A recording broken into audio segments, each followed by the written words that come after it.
Hello friends, எல்லாருக்கும் வணக்கம். இன்றைக்கி நம்ம கிச்சனில் சூப்பரான ஒரு காலிஃப்ளவர் கிரேவி எப்படி பண்ணுறதுன்னு பார்க்கலாம். அசைவ சாப்பிட முடியாதவங்களுக்காகவே இது அவ்வளோ யம்மியாக இருக்குங்க. செய்யும்போதே ரொம்ப ருசியாக இருக்கும். சாப்பாட்டோடு வச்சு சாப்பிடும்போது வாசனை அவ்வளோ கமகமான்னு வரும். வாங்க இதை எப்படி பண்ணுறதுன்னு பார்க்கலாம். இது பேச்சுலர்ஸ்லேருந்து யார் வேணாலும் ஈஸியாக பண்ண முடியும். வித்தின் 15 மினிட்ஸ்க்குள்ளே நீங்கள் செஞ்சிடலாம். காலிஃப்ளவர் கிரேவி பண்ணுறதுக்கு ஒரு கடாயில் ஒரு 3 ஸ்பூன் எண்ணெய் சேர்த்துக்கலாம். எண்ணெய் சூடானதும் இதில் 2 கிராம்பு, கொஞ்சமாக பட்டை, கொஞ்சமாக கல்பாசி எடுத்திருக்கேன். இப்போ அதை போட்டுடலாம். நீங்கள் வேணால் இதில் பிரியாணி இலை கூட சேர்த்துக்கலாம். நான் இன்றைக்கி சேர்க்கலை. இதோடவே ஒரு 1/4 டீஸ்பூன் சோம்பு. இதை ஒரு 2 நிமிஷம் இந்த எண்ணெயிலேயே வதக்கிக்கலாம். இப்போது இதில் நம்ம வெங்காயம் சேர்த்துடலாம். மீடியம் சைஸில் 2 பெரிய வெங்காயம்.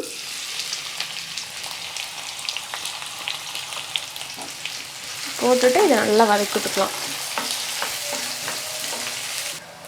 இப்போ இதில் கீர்ன 2 பச்சை மிளகா போட்டுடலாம். இது ஆப்ஷனல் தான், வேண்டான்னா விட்டுருங்க. பச்சை மிளகா சேராதவங்க சேர்க்க வேண்டாம்.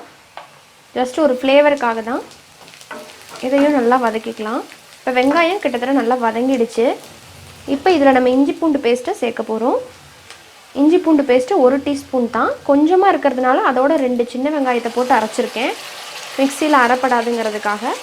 இப்போ இதை நல்லா வதக்கி விட்டுக்கலாம். இந்த பச்சை வாசம் போகிற அளவுக்கு வதக்கிக்கோங்க. இஞ்சி பூண்டோட பச்சை வாசம் போயிடுச்சு. இப்போது இதில் 2 தக்காளி, அதை ஒரு 2 நிமிஷம் நல்லா சுடு தண்ணியில் பிளான்ச் பண்ணிவிட்டு நல்லா தோலை உறிஞ்சு வர்ற பக்குவத்துக்கு பிளான்ச் பண்ணிடுங்க. அதுக்கப்புறமா எடுத்துகிட்டு அந்த தோலை உரிச்சிட்டு மிக்சியில் போட்டு அரைச்சி எடுத்துருக்கேன். இப்போ இதை சேர்த்துடலாம்.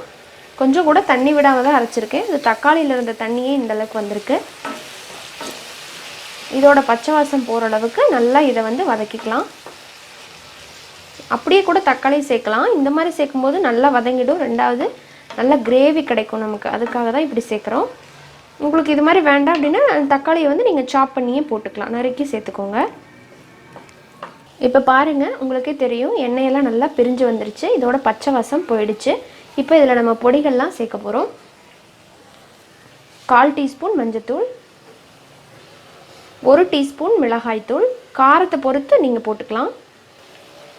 2 டீஸ்பூன், அதாவது 1 டேபிள் ஸ்பூன் கூட சொல்லலாம், அந்த அளவுக்கு மல்லிப்பொடி. இந்த மல்லிப்பொடி குழம்புக்கு நல்ல திக்னஸ் அண்ட் டேஸ்ட் கொடுக்கும். நீங்கள் குழம்பு அதிகமாக தேவைப்படுது அப்படின்னா நீங்கள் கொஞ்சம் அதிகமாக கூட சேர்த்துக்கலாம். இதோடவே ஒரு 1/2 டீஸ்பூன் மட்டும் கரம் மசாலா பொடி சேர்க்குறேன். இது அதிகம் தேவையில்லை, கொஞ்சமாக சேர்த்தா போதும் ஒரு ஃப்ளேவருக்காக. இப்போ இதை நல்லா கலந்து விட்டுக்கலாம். ஒரு 2 நிமிஷம் இந்த எண்ணெயிலேயே இதை நல்லா வதக்கணும். அப்போ தான் இதோட பச்சை வாசம் போகும். நம்ம இதில் காலிஃப்ளவர் சேர்த்துடலாம். பாருங்கள், பெரிய பூவில் ஒரு அரை பூ அளவுக்கு எடுத்து நல்லா இந்த அளவுக்கு மீடியம் சைஸ் ஃப்ளாராக கட் பண்ணியிருக்கேன். பாருங்கள், இந்த அளவுக்கு கட் பண்ணிவிட்டு கொஞ்சமாக உப்பு மஞ்சத்தூள் போட்டு நல்லா சுடு தண்ணியில் ஒரு 2 நிமிஷம் நல்லா கொதிக்க விட்டு மறுபடியும் ரன்னிங் வாட்டரில் வாஷ் பண்ணி எடுத்திருக்கேன். அப்போ தான் அதில் இருக்கிற புழு பூச்சியெல்லாம் போகும். இப்போ இதில் சேர்த்துடலாம். இதையை சேர்த்துட்டு இது நல்லா இந்த மசாலாலாம் கோட் ஆகிற மாதிரி நல்லா கலந்து விட்டுக்கலாம். இந்த மாதிரி நல்லா கலந்து விட்டாச்சு. இப்போ இதில் நம்ம தேவையான அளவுக்கு தண்ணி சேர்த்துடலாம்.